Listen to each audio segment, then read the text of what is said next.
The stigmas and misconceptions surrounding mental health issues are continually rising, which is why so many people feel anxious or scared to ask for help regarding their mental health.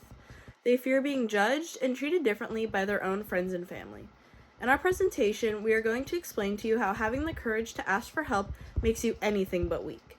And we're going to provide you with some helpful resources that are available for any need regarding your emotional well-being.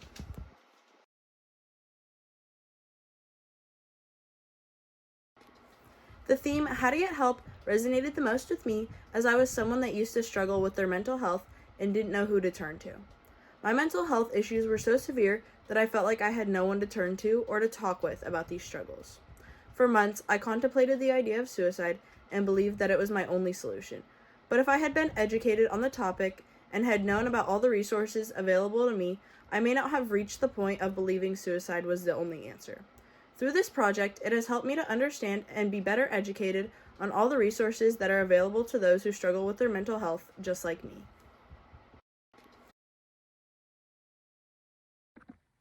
Deciding to choose a topic so designated towards mental health and how to seek help was a must for me. After my grandpa passed away, I had undergone a serious depression that ultimately led up to the dropping of my grades, and overall, my social life and my social battery went downhill. If it wasn't for my Christian counselors and for my counselors' help at my school, I would have tried to turn to suicidal options and decisions. So if it wasn't for my prior knowledge, knowing that I had help, that I had people out there that cared about me, um, at my lowest, that I would have probably turned to the worst life outcome there was, which is the ending of a life.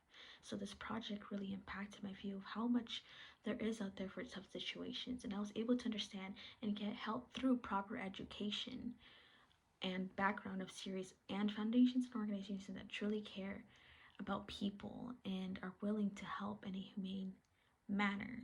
So this theme for the selection for this theme was that it really ignited my fire to help people and let them know that they are loved, that there is help, and that if they need help, there is resources in order to get this help.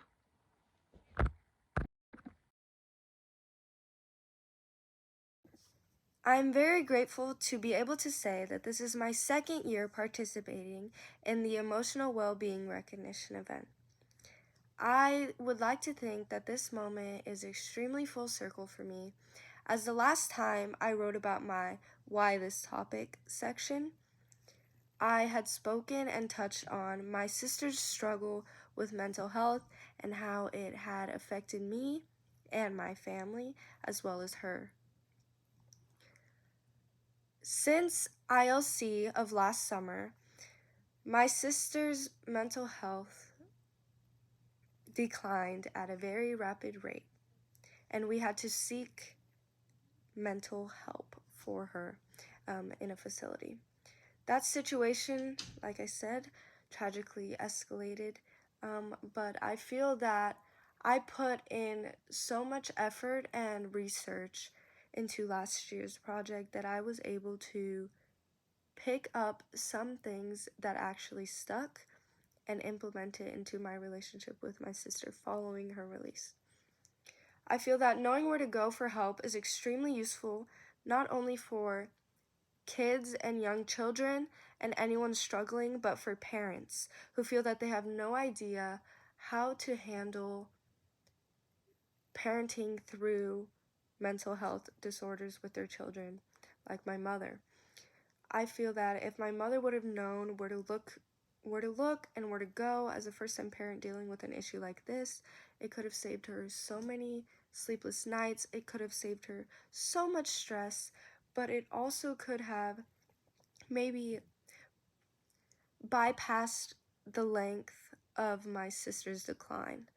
I am extremely vocal on the importance of mental health, and I'm participating not only because of my sister, but because I have seen the effects of it within my own home and life and upon my high school campus. And I think that this is a real issue that deserves to be noticed and deserves to be understood at its full potential. I'm very grateful to be able In the United States, a whopping number of 50 million Americans on average report struggling with some sort of mental health related issue. Mental health disorders represent themselves in many different ways, whether it is ADHD, depression, and anxiety, or eating disorder and body dysmorphia. All mental health disorders are real issues and there is a stigma, but they are all equally as important and should be treated the same and recognized the same, with care and genuine compassion. In the United States, a whopping number of 50 million Americans on average report struggling with. In a study conducted by my group, one of the questions we asked was, have you ever struggled with your mental health? A majority of 44 people declared that yes, they do. One of the most important things in a mental health journey is having the capability and ability to be vulnerable. Being vulnerable allows you to seek out this help. It is a known fact that the people of Gen Z reportedly struggle with more mental disorders than those of the prior generations. We struggle more with depression, suicide. We report more feelings of loneliness. And this fact is exactly why it is not only extremely important to take the steps to getting help, but relevant as well. Being aware of and understanding how you're feeling and seeking out these potential resources can help so much. It allows you to articulate your feelings, not only so you can understand yourself, but so that others can better understand you. Mental health issues not only affect one's self-image and self-worth and identity, these issues also pour into relationships and just their overall quality of living. In a study conducted by my group, When it comes to seeking resources, there are different foundations and organizations, along with hotlines, that you are able to reach out to. This includes suicide, drug and alcohol abuse, child neglect, domestic violence, and there are several others.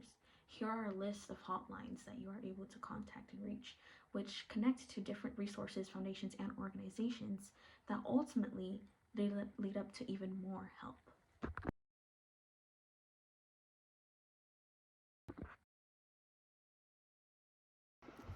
There are people that are present in your life that you may not realize have the capability to help you with your mental health. Even if these people are not actual medical professionals or doctors, they still have the ability to help and provide you with the necessary resources. In a survey that we conducted, only about 55% of people who responded know where they can access help for their mental health or people that they can talk to for help. Some of these people include a doctor, a guidance counselor, a therapist, friends, teachers, a pastor, family, or any other trusted adult.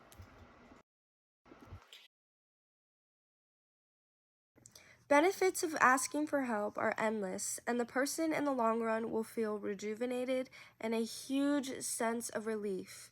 Weight will be lifted off of their shoulders, and being able to vocalize how you feel instead of bottling up your emotions and sweeping them under the rug continuously will allow them to not only be better understood by others and communicate better, but to live a happy and healthier lifestyle.